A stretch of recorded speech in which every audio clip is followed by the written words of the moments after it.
निशंक होई रे मना, निर्भय होई रे मना, प्रचंड स्वामी बळपाठीशी नित्य आहे रे मना. अतर्क्य अवधूत हे स्मरणगामी, अशक्य हि शक्य करतील स्वामी. नमस्कार सर्वांना, श्री स्वामी समर्थ. तर आज आहे गुरुवार. तर गुरुवार विशेष मी माझी देवपूजा तुम्हाला आज दाखवणार आहे. आणि देवांची मांडणी आणि डीप क्लीन मंदिर पण मी आज केलं होतं. तर मी तुम्हाला ती देवपूजा आज दाखवते. चला तर मग उशीर न करता माझी देवपूजा आज बघूयात. चला तर मग सर्वप्रथम मी कालची वाहिलेली फुलं काढून घेतली. या पण वाहिलेली फुलं इथं तिथं न टाकता एका कॅरीबॅगमध्ये निर्माल्य म्हणून साचवायची. कारण देवाला वाहिलेली फुलं आपण इथं तिथं कचऱ्यामध्ये फेकून न देता एका निर्माल्यामध्ये साचवून ठेवायची. आणि इकडं तिकडं आपण चाललो किंवा नदी एखादं शेत असेल तर तिथं आपण ती विसर्जन केली तरी चालते. मग मी सगळे देव एका ताटामध्ये काढून घेतले. त्याच्यानंतर पूर्ण डीप क्लीन मंदिर करून घेणार आहे. मग मी परत देवाला अभिषेक करून घेणार आहे. देवाला अभिषेक करताना आपण नेहमी गरम पाण्यानेच आंघोळ घालायची. कारण देवांना पण आपण गरम पाण्याने आंघोळ घातलेली खूप आवडते. आपण बघा बरं, आंघोळ करायला गेल्यावर आपल्याला कसं थंड पाणी आवडतं का? गरम पाण्यानेच आपण आंघोळ करतो ना. तर तसं देवांना पण ते गरम पाण्याची आंघोळ खूप आवडते. तर मी आता हे पूर्ण मंदिर साफ करून घेते आणि त्याच्यामध्ये एक लाल वस्त्र अंतरते. हे माझ्याकडं लाल रंगाचं नवीन कापड होतं. तर म्हटलं आज चला गुरुवार आहे तर आज हे नवीन वस्त्र हांतरते. मग आपण मंदिरामध्ये पिवळं, हिरवं, लाल, गुलाबी अशा प्रकारचे वस्त्र हांतरू शकतो. हे सगळे शुभ कलर आहेत. तर हे माझ्याकडं फोटो होते. तर मी पहिले फोटो सर्व पुसून नीट व्यवस्थित सगळ्या वरच्या पायरीवर ठेवून घेतले. मग नंतर माझ्याकडे हे छोटे 2 चौरंग आहेत तर ती पण मी मांडणी करून घेतली. मग सर्वप्रथम मी गणपती बाप्पांना स्थापित केलं. मी गणपती बाप्पांना एकदम मधोमध स्थापित करते. मग त्याच्यानंतर सर्वात वरती दुसऱ्या पायरीवरती स्वामींना स्थापित करते. केंद्रानुसार ही मांडणीच योग्य आहे. मग माझ्याकडं कुलदेवताचे 2 टाक आहेत. आमचा कुलदैवत खंडोबा आहे. खंडोबाचा टाक पण मी स्वामींच्या उजव्या बाजूला ठेवते. हे माझ्याकडे रुद्राक्षमणी आहेत. कुलदेवी आमची तुळजापूरची आई आहे. तर कुलदेवीचा पण माझ्याकडे टाक आहे. मग ही दत्तगुरूंची मूर्ती पण माझ्याकडे आहे. ही मी स्वामींच्या उजव्या बाजूला ठेवते.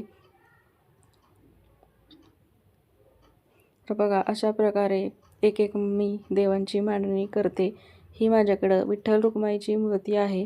ती मी दत्तगुरूंच्या साईडला, दत्तगुरूंच्या उजव्या हाताला येईल अशी ठेवते. आता ही माझ्याकडं विठ्ठल रुक्माईची मूर्ती पण मांडून झालेली आहे. ही माझ्याकडं माता लक्ष्मीची मूर्ती आहे. ती माझ्या उजव्या हाताला मी नेहमी ठेवते लक्ष्मीच्या फोटो शेजारी. आणि ही माझ्याकडं श्रीनारायणांची पण मूर्ती आहे. लक्ष्मीनारायणची मूर्ती आपल्या घरात असायलाच पाहिजे. ही आमच्याकडे माझी खंडेरायाची पण मूर्ती आहे. कुलदेवता आहे. रोज आपण अभिषेक त्याच्यावरती करू शकतो. टाकावरती करू शकत नाही मग, कारण ते काळे पडतात. म्हणून मग कुलदेवीची मूर्ती आणि कुलदेवताची मी पंचधातूची मूर्ती पण माझ्याकडं आहे. तर ही अन्नपूर्णा माता आपण नेहमी तांदळामध्येच ठेवायची. हे शिवलिंग पण आहे माझ्याकडं. तर एकदम ते कोपऱ्यात ठेवते कडेला, कारण त्याच्या शेजारी दुसरे देव नसावेत. मग माझ्याकडं श्रीकृष्ण पण आहेत आणि बाळू मामा पण आहेत. ही माझ्याकडं गाय वासरू पण आहे. ती मी खाली एकदम ठेवते चौरंगावरती. तर हे आता माझ्याकडे स्वामींच्या पादुका पण आहेत. तर मी एकदम त्याला सर्वात खाली ठेवते. ह्या आपल्या कवड्या आहेत, त्या माझ्याकडं 7 आहेत. त्या मी तांदळात पुजते आणि दर पौर्णिमेला त्याच्या खालचे तांदूळ बदलते. श्रीयंत्र आहे माझ्याकडे. हे लक्ष्मीचं कॉईन आहे. आता मी त्याच्यावरती गजलक्ष्मी पण आहेत, तर ते एकदम साईडला ठेवून देते. आणि शिवजींचं हे त्रिशूल पण आहे माझ्याकडे. ते मी एकदम शिवजींच्या समोर ठेवते. आणि आता हा कुलदेवीचा कलश आहे माझ्याकडे. हा मंगल कलश असतो. आपल्या घरावर कुठलंही संकट आलं की ते वढून घेतं, म्हणून आपण नेहमी मंगल कलश पूजायचा. मंगल कलशामध्ये मी दर मंगळवारी त्यातली पाने बदलते. पाणी रोज बदलते, पण पाने दर मंगळवारी बदलते. त्याच्यामुळे पाण्यात असल्यामुळे ते एकदम छान राहतात. तर आता अत्तर लावून घेते मी देवाला, कारण देवाला अत्तर खूप आवडतं. एकदम सुगंधी वातावरण राहतं आणि खूप छान असं प्रसन्न मंदिरामध्ये सुवासिक असं वाटतं, म्हणून मी सर्व देवांना अत्तर लावून घेते. तर बघा, ही माझ्याकडं चांदीची तुळस पण आहे छोटीशी. मी ती एकदम कवड्यांच्या समोर ठेवून देते. तर आज होता गुरुवार, तर हे पिवळं वस्त्र मी स्वामींसाठी घरीच शिवलेत बरं का. तर हे आता मी आईला आणि स्वामींना पण पिवळे वस्त्रच घालते. आज गुरुवार असल्यामुळं पिवळे वस्त्र छान वाटते. तर हे श्रीकृष्णांसाठी मी छोटेसे केस घेतले होते, मी ते त्यांना घालते. आणि आधी कमळगट्ट्याची माळ मी श्रीयंत्रावर ठेवून देते. तर आता सगळ्या अशा माळा मी सर्व देवतांना घालून घेते. तर बघा, सर्व देवतांच्या माळा मी एकदम घालून घेतल्या आणि आता त्यांना चंदन टीका लावून घेणार आहे. चंदन टीका आपण करंगळीच्या शेजारच्या बोटानेच लावायचा, कारण ते बोट आपलं शुभ मानलं जातं, म्हणून नेहमी त्याच बोटाने देवतांना टीका करून घ्यायचा. तर आता आईला मी मळवट भरणार होते. तर बघा, आईचं रूप कसं उठून दिसणार आहे. आईला मी रोज मळवट भरते आणि छोटासा कुंकाचा टिक्का आतमध्ये लावते. बघा, आई किती छान दिसते ना.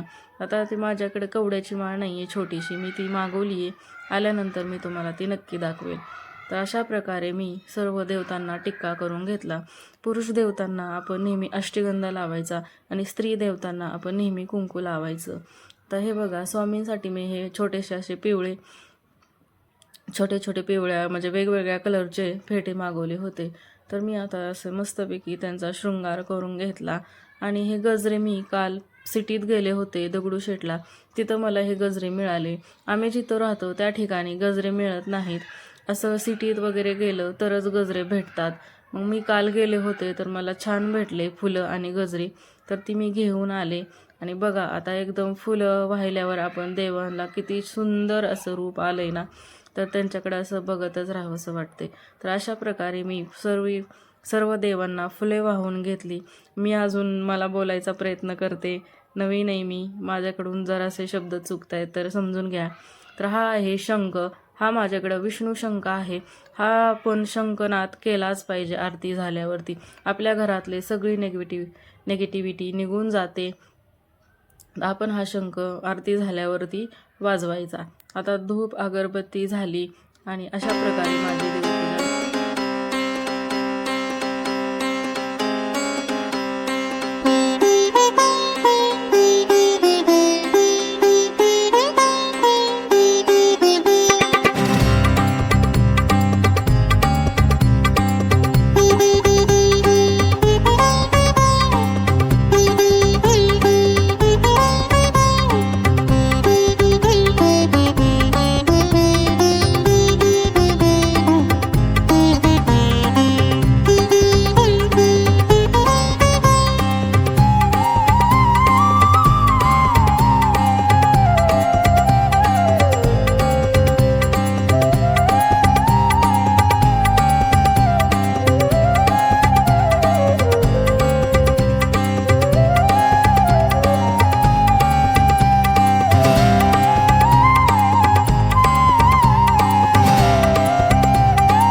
तर चला, आता माझी देवपूजा झाली.